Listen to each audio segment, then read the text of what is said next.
Alhamdulillah. So another successful day, another stride in my journey to trying to make healthy meal choices for both Iftar and Sahoor during the whole course of Ramadan. And so far, so good.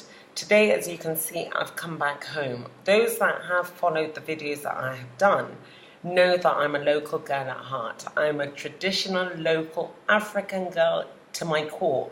And in the last couple of days, I know that I've had a lot of salads. I think was it yesterday or the day before? I even had a burger.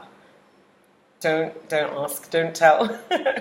You can see the video. It was supposed to be a healthy burger, and I felt quite good even after eating it. So, touch wood, touch wood. So I've come back home today. I'm going for egusi and eba. I absolutely love egusi and eba. I mean, I'm a Hausa Fulani woman from Katsina. This is not a traditional food that you find in northern part of Nigeria, even though now, especially in cosmopolitan states, what you find is that everybody eats anything. And in a place like Kaduna and Kano, you can go into a restaurant and you find Hausa Fulani people, actually traditional Hausa Fulani people, cooking and eating egusi. I think egusi is more of a southwestern dish in Nigeria. I think it's more in the Yoruba region, but I could be wrong. I'm not too sure about that. But all I know is that I really like egusi soup, and I really, really like eba, even though possibly it's not the healthiest choice. And I'm not the one who actually made this particular egusi and eba. It was made by a friend of mine. Ordinarily, when I make egusi soup, you find that I use a lot more vegetables and leaves. She doesn't, but I love the way she makes hers. She made, I did ask her to try to make it really, really healthy, and she did say that she tried to cut down in the process, in all the ingredients that were kind of very fattening. She did try to cut down on that. What I have here is egusi with tripe. I think they call it, I can't remember what they call it in Nigeria. They call it,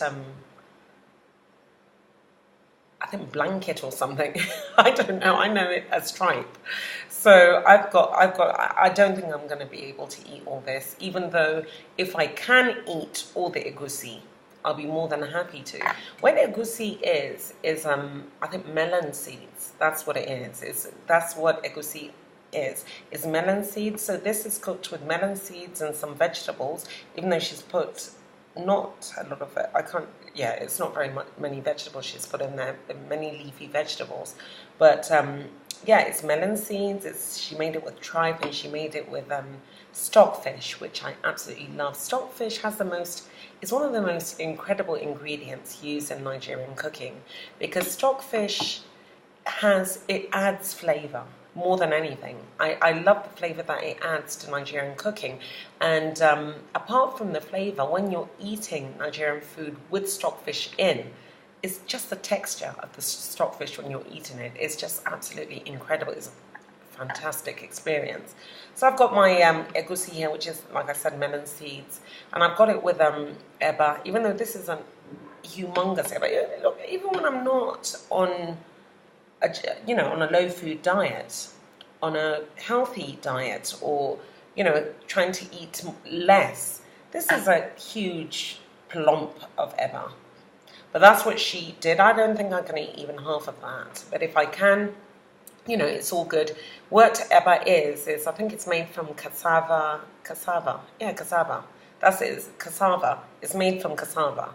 So that's what I'm going to have. And because it's a lot of starch in eba, I'm not going to have it with anything more than my green smoothie and my sparkling water.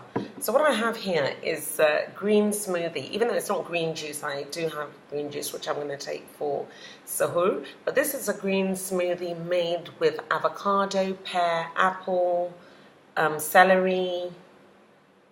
There's another ingredient. I can't remember the other ingredient that went in there.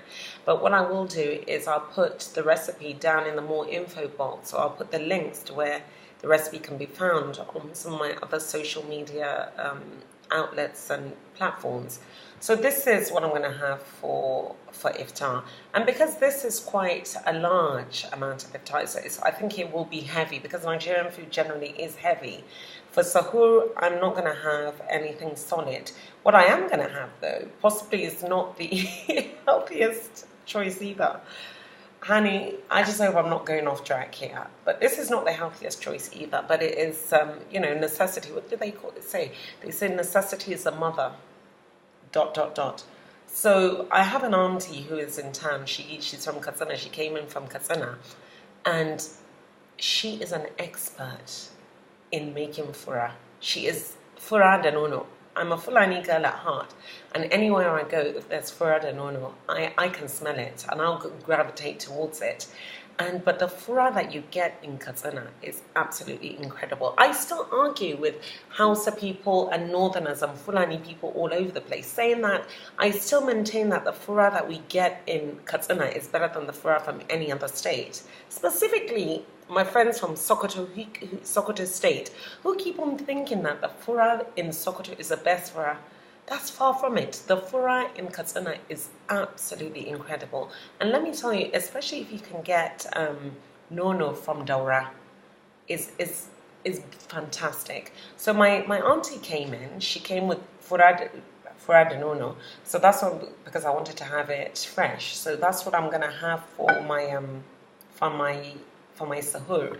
And because I'm having, I think, quite a heavy iftar, I've decided not to have any solid, and I think with the fura is good enough. And because the fura on its own is slightly fattening, because you've got the nono, which is like the, what is nono? It's not milk.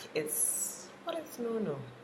It's not the milk, it's the yogurt. Of course, that's what it is. It's the yogurt. It's the fresh yogurt.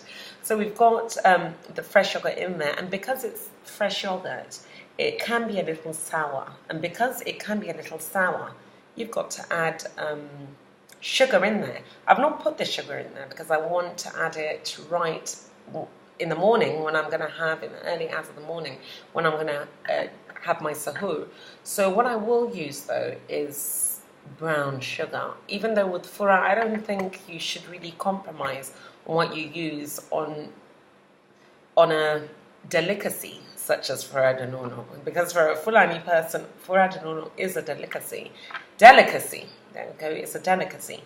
So I shouldn't really be having it with brown sugar, but I really do feel that I'm kind of pushing it a little bit here.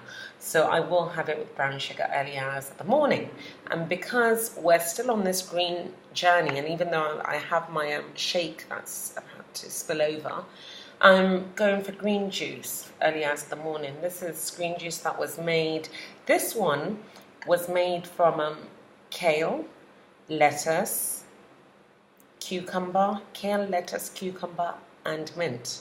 I didn't use anything more than that on this. I just wanted to have it I didn't want to have it with the taste of any other thing apart from those leafy vegetables and of course the cucumber, because I find that cucumber is a very, very important ingredient to go into green juice, as is kale and lettuce. So this has a bit of mint, it's got kale, it's got lettuce, and I've got the cucumber in there. So that's what I'm going to have for sahur in the early hours of the morning. I think I'm really going to enjoy this egusi because I really love egusi, and my friend really, really, really cooks very well. And so I'm just going to dig in there. I'm going to wish everybody a happy iftar, and I hope to see you tomorrow on possibly a healthier meal option. All right, bye.